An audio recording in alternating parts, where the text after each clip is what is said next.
Syria, from periphery to core. For decades, Syria has been a state that was overtly stable and politically stagnant. Correspondents like myself would transit the country en route to the wars in neighboring Iraq and Lebanon.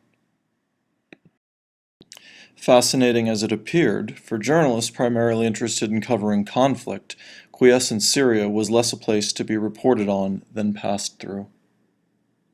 While aligning itself with the clerical regime in Iran and Sayyid Hassan Nasrallah's Hezbollah in South Lebanon, Syria was puzzling as an officially secular Arab nationalist regime.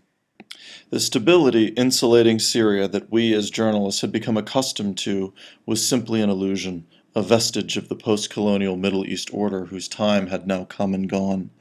Underneath the Assad's ham-fisted autocracy lay a fragile human mosaic, ready to explode.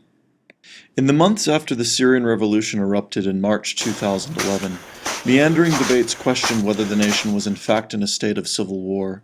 Such questions are moot now. Syria is in a state of armed conflict from Jordan to Turkey and from the Mediterranean to the Iraqi frontier.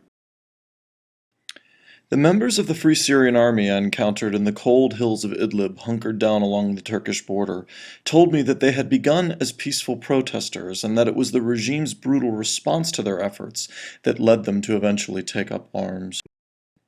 While these sentinels engaged in daily skirmishes with regular Syrian army troops bivouacked across this small hamlet, their main goal was to create a safe passage for regime defectors and refugees risking all to flee to Turkey.